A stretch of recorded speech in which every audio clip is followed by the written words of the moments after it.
Hello dear students, welcome back to online class. Today we will discuss about the monopoly market and monopolistic market. So today our topic is monopoly market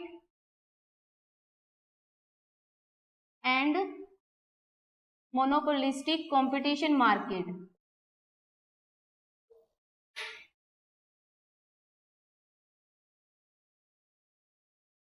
Competition market. Last concept में हमने concept of revenue में what is mean by revenue, what is total revenue, average revenue and marginal revenue के बारे में discuss किया। ठीक है, उसके बाद हमने जो परफेक्ट कंपटीशन मार्केट क्या होती है, in perfect competition market there are large numbers of buyers and sellers and firm accept the price determined by demand and supply by the industry. मतलब कि फॉर्म को क्या है, उसमें जो भी इंडस्ट्री डिमांड एंड सप्लाई से रिलेटेड डिमांड एंड सप्लाई के थ्रू प्राइस डिटरमाइन करती है, फॉर्म को उस प्राइस को एक्सेप्ट करना पड़ता है। ठीक है, तो वो था हमारा परफेक्ट कंपटीशन मार्केट। तो जो परफेक्ट कंपटीशन मार्केट है, मोनोपोली मार्केट है, मोनोपोलिस्टिक कंपटीशन मार्केट है, इसके बारे में हम फर्दर जो चैप्टर्स है मार्केट के उसके बारे में डीपली डिफाइन करेंगे। ठीक है, डिस्कस करेंगे। तो आज का जो हमारा टॉपिक है वो है मोनोपोली मार्केट। पहले हम मोनोपोली मार्केट के बारे में डिस्कस करेंगे। What is monopoly market? In monopoly market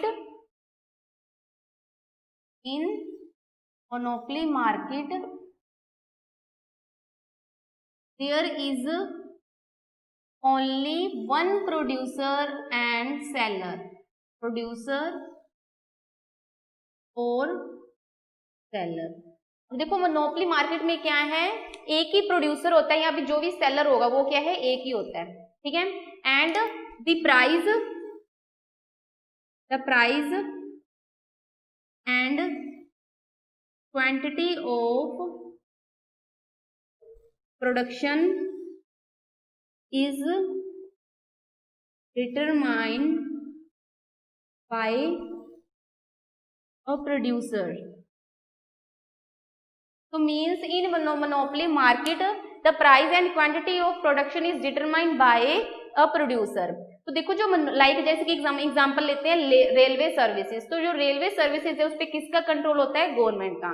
ठीक है, तो वो क्या है, मोनोपोली मार्केट एक तरफ से। ठीक है, मोनोपोली मार्केट क्या होती है, जिसमें कोई भी कमोडिटी का एक पर्टिकुलर प्रोड्यूसर होता है या फर्म होती है। ठीक है, एंड जो कमोडिटी का प्राइस है, ठीक है, प्राइस या फिर उसकी कितनी क्वांटिटी फर्म सेल करना चाहती है, तो वो भी क्या है, प्रोड्यूसर के थ्रू डिफाइन किया जाता है। ठीक है, डिटरमाइन किया जाता है। अब देखो कि मोनोपोली मार्केट में हम पर्टिकुलर प्रोडक्ट की बात कर रहे हैं, जिसमें एक प्रोडक्ट का एक स्पेशली प्रोड्यूसर होता है। मतलब परफेक्ट कंपटीशन मार्केट के जैसे नहीं है कि एक प्रोडक्ट के बहुत सारे प्रोड्यूसर्स होते हैं।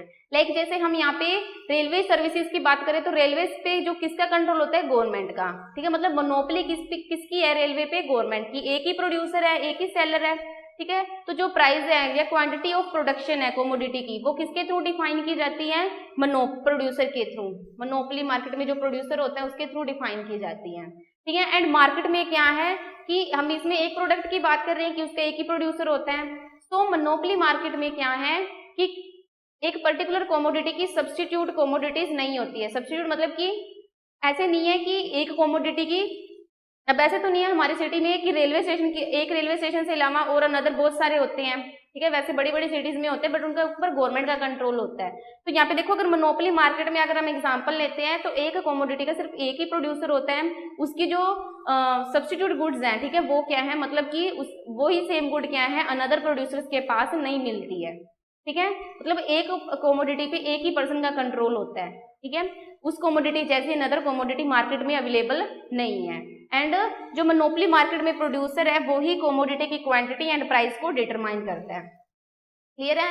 तो देखो जो मोनोपोली मार्केट में प्रोड्यूसर होता है वो प्राइस को तो डिटरमाइन कर सकता है कि उसने प्राइस का लेवल कितना होना चाहिए, 5 रखना है या 10 रखना है। ठीक है, बट वो कितनी क्वांटिटी को सेल करना चाहता है उसको डिटरमाइन नहीं कर सकता कि उसने 5 रुपीज प्राइस पे 100 क्वांटिटी सेल करनी है या 100 रुपीज प्राइस पे 1000 क्वांटिटीज सेल करनी है, तो वो मतलब कि जो प्रोड्यूसर है मोनोपोली मार्केट में वो प्राइस को तो डिटरमाइन कर सकता है, बट क्वांटिटी कितनी सेल करनी है वो डिटरमाइन नहीं कर सकता, बिकॉज क्वांटिटी सेल जो क्वांटिटीज हैं उनको कौन परचेज करता है? कंज्यूमर। ठीक है, तो मतलब कि जो प्रोड्यूसर है वो पहले ये डिफाइन नहीं कर सकता कि उसने कितनी क्वांटिटी सेल करनी है, वो तो कंज्यूमर पे डिपेंड है ना कि वो कितनी परचेज करेगा। क्लियर है? तो मोनोपोली मार्केट में एक ही प्रोड्यूसर होता है कमोडिटी का, उसकी जैसी कमोडिटी मार्केट में कहीं और अवेलेबल नहीं होती है।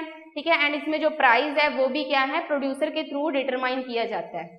तो इसीलिए इसमें जो प्रोड्यूसर है अगर वो चाहता है कि वो क्वांटिटी कमोडिटी की जो प्रोडक्शन है, जो भी उसने प्रोडक्शन की है उसकी मैक्सिमम क्वांटिटीज को वो सेल करे, देन उसके लिए वो क्या करेगा? जो प्राइस का लेवल है उसे डिक्रीज कर देगा। ठीक है, लाइक जैसे प्राइस पहले 10 था, फिर वो 8 कर देगा, 6 कर देगा, 4 कर देगा। ठीक है, तो प्राइस डिक्रीज करने से क्या होगा कि जो टीआर है, टीआर मीन्स टोटल रिवेन्यू है, वो पहले डिक्रीज मतलब इंक्रीज होगी, फिर वो मैक्सिमम पॉइंट पे जाके फिर से डिक्रीज होना स्टार्ट हो जाएगी। एवरेज रिवेन्यू है वो भी डिक्रीज होने लग जाएगी, एंड जो मार्जिनल रिवेन्यू है वो डिक्रीज होने के बाद नेगेटिव हो जाएगी, बिकॉज प्रोड्यूसर क्या है? क्वांटिटीज को ज्यादा सेलिंग करने के लिए, सेल्स ज्यादा करने के लिए वो क्या है? प्राइस को डिक्रीज कर देता है। तो मोनोपोली मार्केट में प्राइसेस डिक्रीज करने से एआर एमआर दोनों डिक्रीज हो जाएंगी एंड टीआर मैक्सिमम पॉइंट के बाद डिक्रीज होना स्टार्ट हो जाएगी। तो अब इसको हम डायग्रामेटिक वे में प्रेजेंट करते हैं।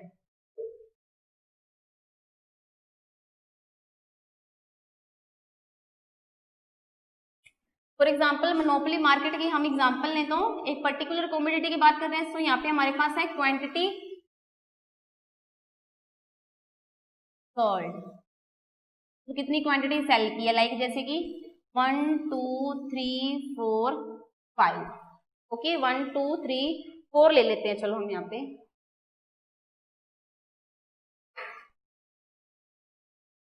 प्राइस क्या है? सपोज कि जो प्रोड्यूसर उसने प्राइस डिक्रीज किया है, ज्यादा क्वांटिटी सेल करने के लिए प्राइस डिक्रीज किया है, पहले 10, फिर उसके बाद 8, फिर 4, सॉरी 6 एंड लास्ट में 4। तो जो टोटल रिवेन्यू है वो कितना होगा? टोटल रिवेन्यू फाइंड करने का formula, total revenue equal quantity multiply price, जितनी क्वांटिटी सेल की है उसको प्राइस के साथ मल्टीप्लाई कर देंगे, देन हमारे पास टोटल रिवेन्यू फाइंड हो जाएगी। तो टोटल रिवेन्यू में हम क्या करेंगे? क्वांटिटी मल्टीप्लाई प्राइस, 10 मल्टीप्लाई 1 10, 2 8 जा 16, 3 6 जा 18 एंड 4 4 जा 16। क्लियर है? अब देखो यहाँ पे कि देखो जो टोटल रिवेन्यू पहले वो इंक्रीज हो रही है 10 16 18, फिर उसके बाद फिर से डिक्रीज हो गई। अब यहाँ पे हम मार्जिनल रिवेन्यू अगर हमने फाइंड करना है, तो मार्जिनल रिवेन्यू को फाइंड करने का formula change in total revenue divide by change in quantity. तो देखो टोटल रिवेन्यू पहले 10 है, क्वांटिटी 1 है, तो फर्स्टली जो मार्जिनल रिवेन्यू है वो भी कितना होगा? 10। फिर जो टोटल रिवेन्यू में चेंज आया 10 से 16, 6 का चेंज आया, एंड क्वांटिटी में 1 से 2 1 का चेंज आया, तो 6 डिवाइड बाई 1 6। फिर यहाँ पे 2 का चेंज आया, 2 डिवाइड बाई 1 2।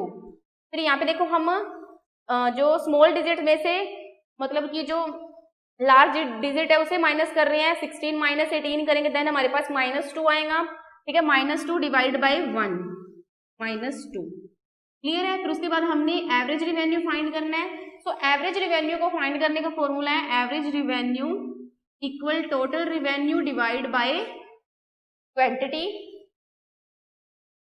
तो total revenue 10, 10 divide by 1 10, 16 divide by 2 8, 18 divide by 3 6, 16 divide by 4 4। अब देखो यहाँ पे कि जो प्राइस है एंड एवरेज रिवेन्यू है वो दोनों क्या है? इक्वल है।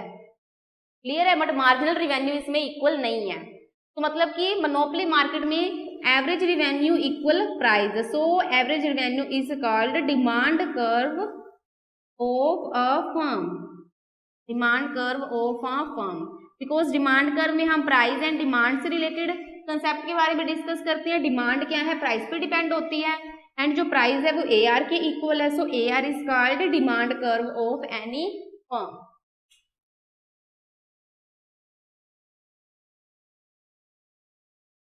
अब देखो, अब इसको हम डायग्रामेटिक वे में प्रेजेंट करते हैं। वाई एक्सिस, एक्स एक्सिस, यहाँ पे हमने आउटपुट को शो किया है जो भी हमारे पास 1 2 3 4, एंड यहाँ पर हम फर्स्टली टोटल रिवेन्यू फाइंड करते हैं। टोटल रिवेन्यू, टोटल रिवेन्यू में हमारे पास वैल्यू है 10 16 18 16, इसीलिए हम क्या करेंगे, इसमें गैप लेते हैं 4 8 12 16 20, 4 का गैप लिया यहाँ पे। ओके, एंड हमारे पास आउटपुट है 1 2 3 4। तो देखो जो 1 पे टोटल रिवेन्यू है 10, 2 पे टोटल रिवेन्यू है 16, थर्ड पे टोटल रिवेन्यू 18, एंड फिर उसके बाद फोर्थ पे टोटल रिवेन्यू 16, फिर से डिक्रीज हो गया। तो इन पॉइंट्स को ज्वाइंट करेंगे, देन हमारे पास क्या आ जाएगी, टोटल रिवेन्यू कर्व, TR। तो मतलब यहाँ पे जो टोटल रिवेन्यू है वो क्या है, इंक्रीज है, उसके बाद टोटल रिवेन्यू क्या है, डिक्रीज होना स्टार्ट हो जाती है। ये ऐसा क्यों होता है, बिकॉज मोनोपोली मार्केट में जब भी प्राइस का लेवल डिक्रीज किया जाता है, प्राइसेस डिक्रीज होते हैं 10 से 8, 8 से 16, तो उससे क्या है, टोटल रिवेन्यू है वो पहले इंक्रीज होता है, फिर उसके बाद डिक्रीज होना स्टार्ट हो जाता है, ठीक है। एंड जो MR marginal revenue, average revenue है, वो भी क्या है, डिक्रीज होने लग जाती है।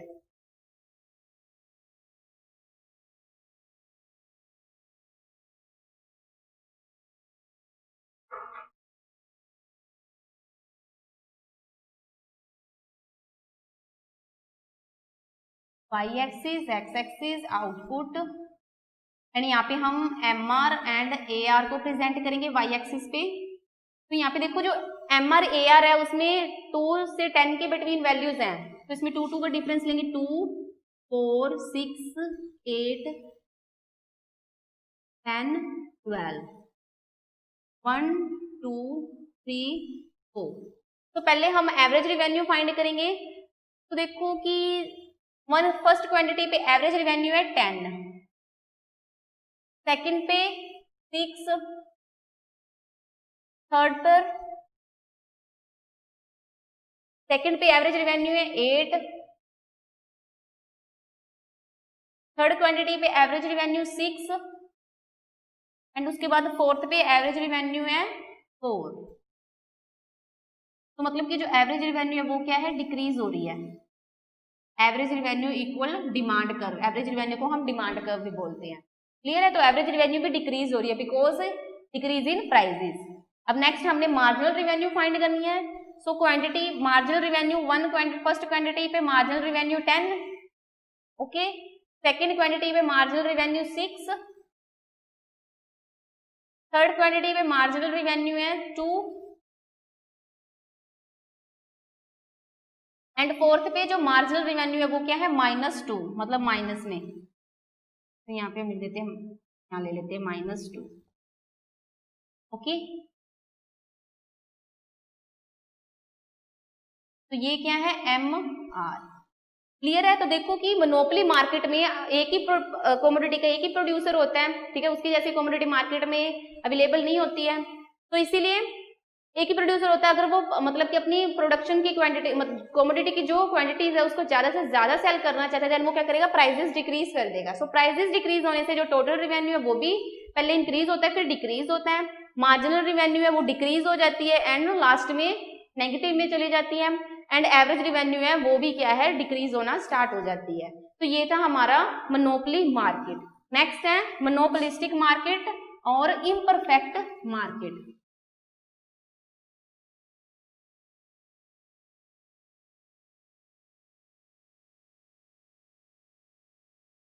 मोनोपोलिस्टिक मार्केट, कंपटीशन मार्केट या फिर और इम्परफेक्ट मार्केट।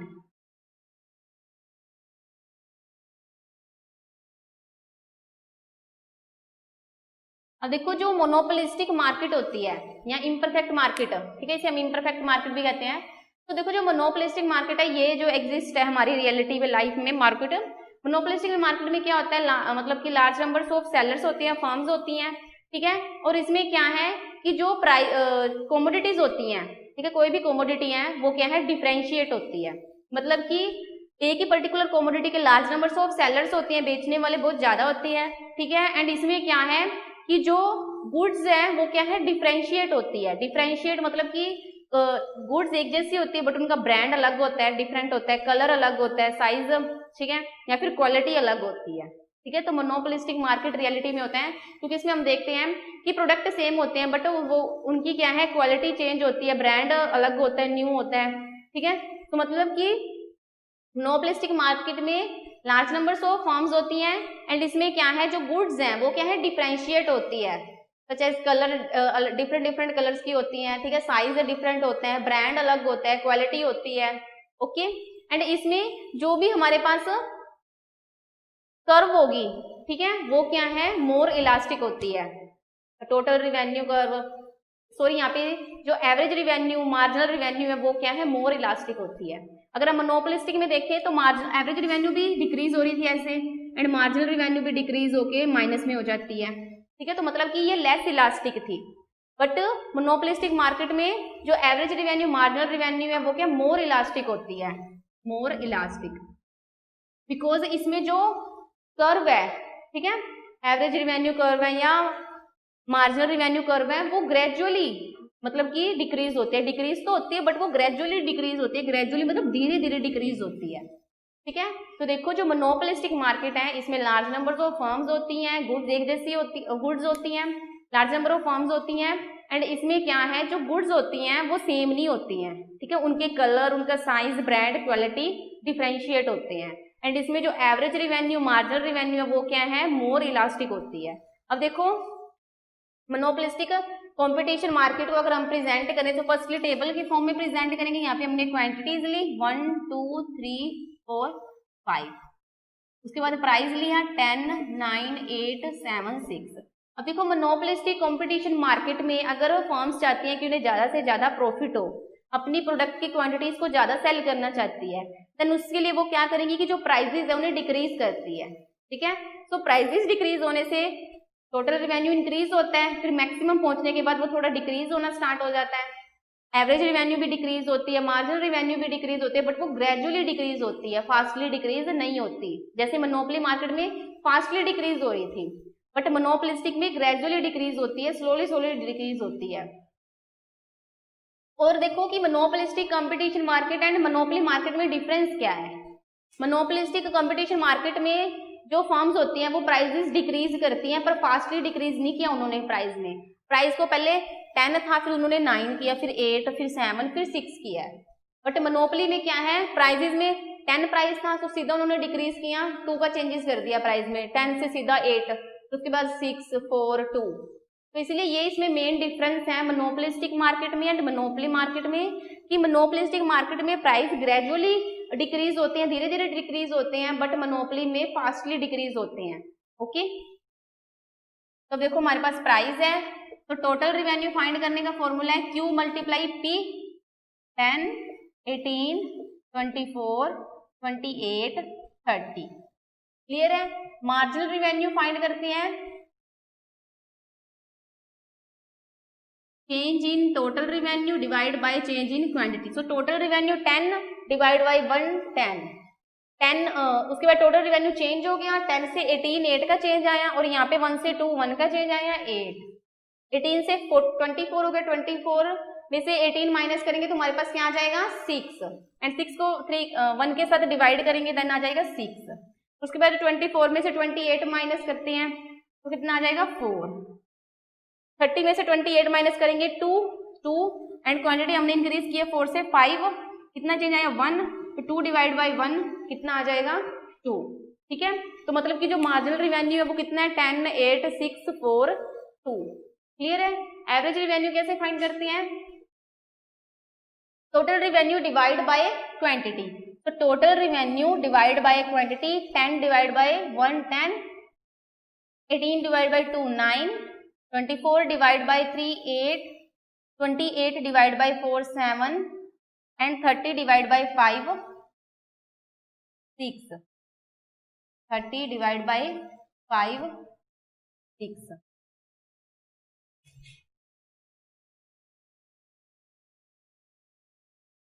तो मतलब कि देखो मोनोपोलिस्टिक में भी अब देखो इसमें क्या है कि अगर हम तो प्रेजेंट करेंगे तो जो टोटल रिवेन्यू होगी वो पहले क्या है, देखो इंक्रीज हो रही है 10, 18, 24, 28, 30, ठीक है। फिर उसके बाद अगर हम और क्वांटिटीज लेंगे तो वो डिक्रीज होना स्टार्ट हो जाएगी। मतलब पहले क्या है, इंक्रीज होती है, फिर उसके बाद डिक्रीज होने लग जाती है। क्लियर है। एंड इसमें मोनोपोलिस्टिक मार्केट में, कंपटीशन मार्केट में जो डिमांड एवरेज रिवेन्यू है, ठीक है, एंड जो मार्जिनल रिवेन्यू है वो भी क्या है, डिक्रीज होती है, बट ग्रेजुअली डिक्रीज होती है, स्लोली डिक्रीज होती है।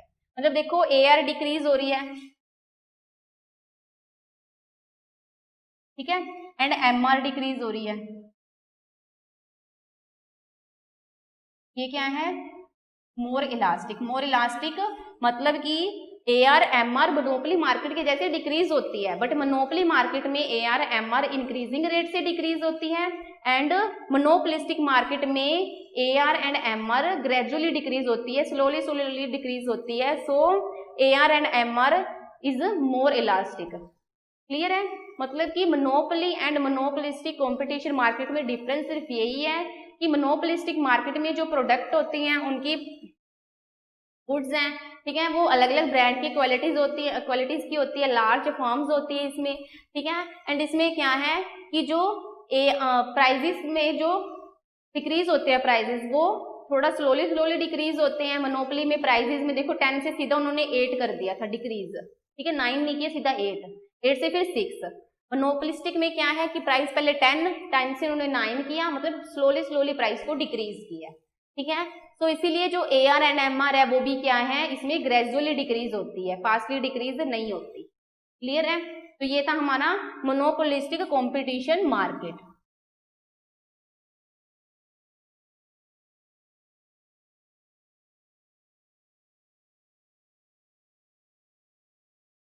नेक्स्ट है ओलिगोपोली मार्केट।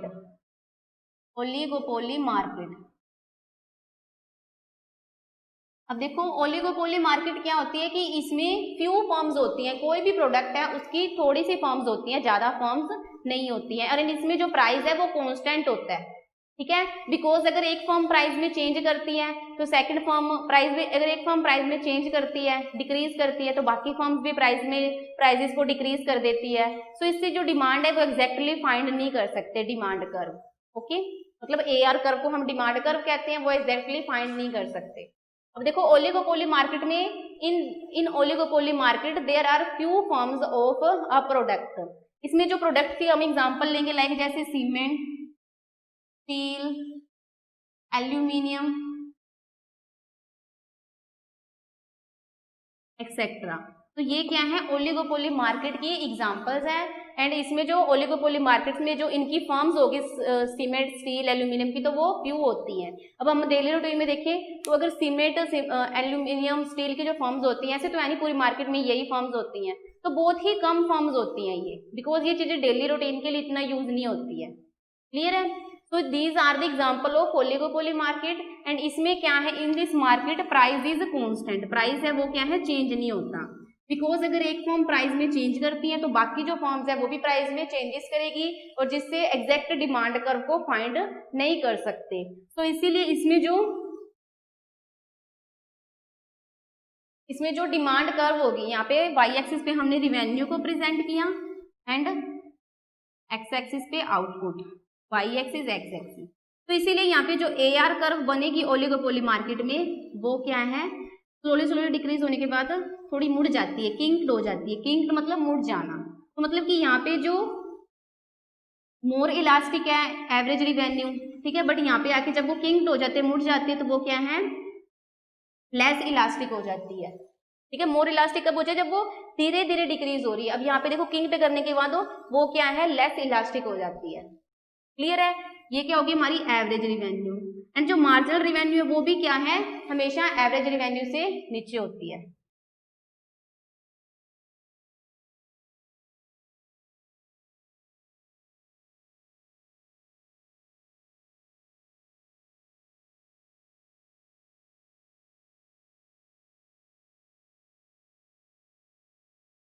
मतलब कि देखो कि ये फर्स्टली क्या है, एवरेज रिवेन्यू, उसके बाद जो मार्जिनल रिवेन्यू है वो भी क्या है, डिक्रीज होती है ओलिगोपोली मार्केट में, और उसके बाद क्या है, वो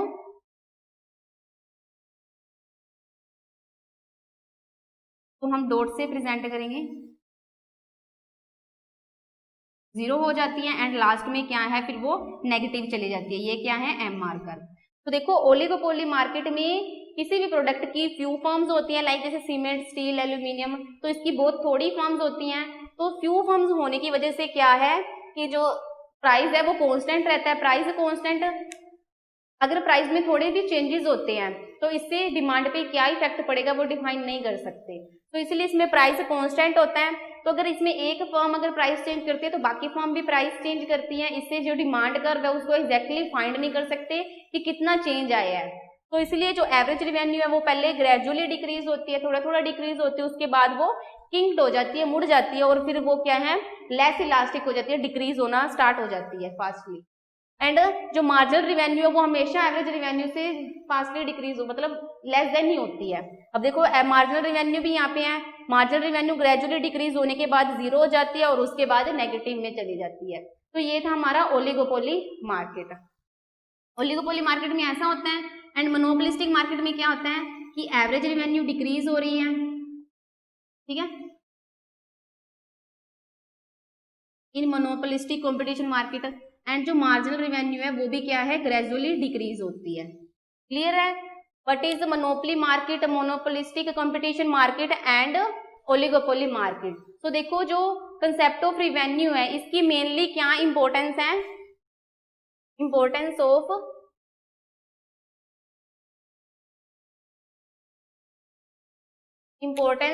revenue,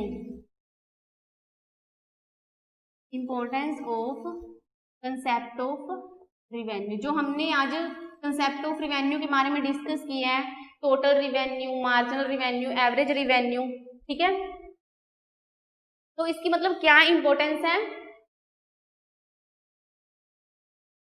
importance of concept revenue.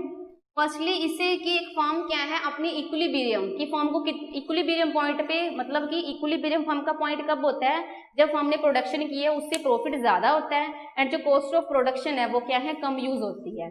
तो देखो कंसेप्ट ऑफ रिवेन्यू से, रिवेन्यू मतलब इनकम से हम ये फाइंड कर सकते हैं कि जो फर्म है उसको इक्विलिब्रियम कहाँ पे फाइंड हुआ है, ठीक है, मतलब फर्म का इक्विलिब्रियम पॉइंट अगर हमने फाइंड करना है तो वो हम कंसेप्ट ऑफ रिवेन्यू से फाइंड कर सकते हैं। एंड किसी भी फर्म की जो फाइनेंशियल सिचुएशन है उसके बारे में भी हम कंसेप्ट ऑफ रिवेन्यू से फाइंड कर सकते हैं।